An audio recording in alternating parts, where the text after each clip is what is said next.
نحمد و نصلی علی رسول الکریم اما بعد فاعوذ باللہ من الشیطان الرجیم بسم اللہ الرحمن الرحیم اللہم صلی علی سیدنا و مولانا محمد و علی آلہ وسلم۔ حدیث رسول صلی اللہ علیہ وسلم پہ آپ کو خوش آمدید۔ آج ابن ماجہ کی ایک حدیث ہے، ابن ماجہ میں موجود ہے، 2306 نمبر ہے اس کا، اور بخاری شریف میں بھی یہ موجود ہے، وہاں اس کا نمبر ہے 18 یعنی 18 نمبر ہے اس کا۔ عبادہ بن صامت رضی اللہ تعالیٰ عنہ روایت کرتے ہیں کہ نبی پاک صلی اللہ علیہ وآلہ وسلم نے ارشاد فرمایا کہ اگر کسی شخص نے کوئی ایسا جرم کیا جس کی سزا ہوتی ہے، جس کی حد لازم ہوتی ہے، اگر اس کو سزا مل گئی تو ٹھیک ہے، ورنہ اس کا معاملہ اللہ کے سپرد ہے۔ بہت اہم یہ چیز ہے۔ اور اس سے اگلی حدیث ہے، اس میں ہے کہ نبی پاک صلی اللہ علیہ وسلم نے ارشاد فرمایا کہ اگر کسی شخص نے کوئی جرم کیا اور اس کی سزا اس کو دنیا میں مل گئی تو پھر آخرت میں نہیں ملے گی۔ اور اس سے آگے بڑی پیاری بات آپ نے فرمائی کہ اگر اللہ تعالیٰ نے دنیا میں اس کا پردہ رکھا ہوا ہے تو پھر یہ نہیں ہو سکتا کہ اللہ تعالیٰ آخرت میں اس کی پکڑ کرے۔ اگر دنیا میں معاف کر دیا ہے تو پھر اللہ تعالیٰ نے جس کو ایک دفعہ معاف کر دیا پھر دوبارہ اس کی اللہ تعالیٰ پکڑ نہیں کرے گا۔ یہ حدیث تقریباً سیاست کی ہر کتابوں میں موجود ہے۔ اور آگے دو مسئلے ہیں بڑے اہم۔ برا بن عازب رضی اللہ تعالیٰ عنہ روایت کرتے ہیں کہ نبی پاک صلی اللہ علیہ وآلہ وسلم نے مجھے ایک ایسے شخص کی طرف بھیجا جس نے اپنے والد کی وفات کے بعد اپنی والدہ سے شادی کر لی تھی، تو آپ نے مجھے حکم دیا کہ میں اس کو قتل کر دوں اور اس کا سارا مال لوٹ لوں۔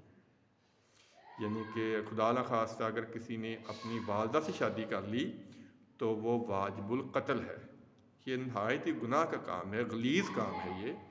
تو نبی پاک صلی اللہ علیہ وسلم نے برا بن عازب رضی اللہ تعالیٰ عنہ کو بھیجا تھا اس کام کے لیے کہ فلاں شخص کا پتہ چلا ہے کہ اس نے اپنے والد کے بعد اپنی والدہ سے شادی کر لی ہے، اس کو قتل کر دیا جائے۔ اور سیاستہ کی ہر کتاب میں تقریباً ایک اور بڑا اہم مسئلہ ہے۔ آپ صلی اللہ علیہ وسلم نے ارشاد فرمایا، عبداللہ بن عباس رضی اللہ تعالیٰ عنہ سے روایت ہے اور بھی صحابہ سے یہ روایت ہے کہ جس شخص نے اپنے باپ کے علاوہ اپنی نسبت کسی اور طرف کی، یعنی اس کو پتہ تھا کہ میرا باپ یہ فلاں شخص ہے لیکن اس نے کسی اور کی طرف نسبت کی، تو اس پہ خدا کی، فرشتوں کی اور تمام دنیا والوں کی لعنت ہے۔ اور ایک اور روایت میں ہے کہ جس نے اپنے باپ کی بجائے کسی اور کی طرف اپنی نسبت کی وہ جنت کی خوشبو بھی نہیں پا سکے گا، حالانکہ جنت کی خوشبو 500 سال کی مسافت سے آتی ہے۔ یہ بہت بری عادت ہے کہ خدا نخواستہ کوئی جاہل شخص یا کوئی بھی بیوقوف اپنے آپ کو کسی اور کی طرف نسبت کرے اپنے والد کی بجائے۔ ایک جگہ قبیلے کا بھی ذکر ہے۔ تو یہ 2-3 چھوٹے چھوٹے مسئلے آج ہم نے ڈسکس کیے ہیں حدیث کی روح سے۔ یہ نمبر بھی آپ کو میں نے بتا دیا ہے۔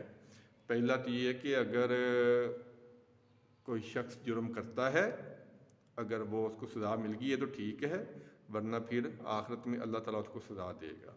اور اگر اللہ نے دنیا میں اس کا پردہ رکھا ہے، اس کو معاف کر دیا تھا، تو پھر اللہ تعالیٰ غفور و رحیم ہے، جس کو ایک دفعہ معاف کر دیا ہے پھر اس کو قیامت میں دوبارہ نہیں پکڑے گا۔ اور دوسرا یہ ہے کہ اپنے باپ کی بجائے اگر کسی نے اور طرف اپنی نسبت کی تو وہ جہنمی ہے، وہ لعنتی ہے۔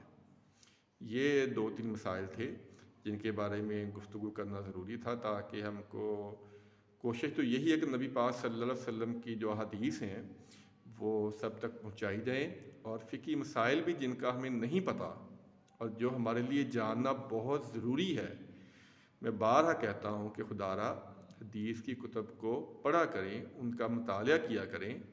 اور ایک اور درخواست میں پہلے بھی عرض کر چکا ہوں، میں کوئی مفتی نہیں ہوں، میں کوئی عالم نہیں ہوں، میں دین کا طالب علم ہوں۔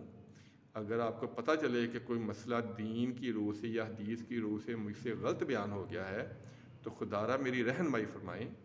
میں اس بات کا برا نہیں مناتا، میں تو ایک طالب علم ہوں، طالب علم سے غلطی ہو سکتی ہے۔ تو اگر آپ کو پتہ چلے تو آپ میری ضرور رہنمائی فرمائیں تاکہ ہم اس مسئلے کے بارے میں مزید تحقیق کر سکیں۔ اللہ تعالیٰ سے دعا ہے اللہ تعالیٰ مسائل کو سمجھنے کی، عمل کرنے کی اور صحیح آگے پہنچانے کی توفیق عطا فرمائے۔ آمین ثم آمین۔ السلام علیکم ورحمۃ اللہ وبرکاتہ۔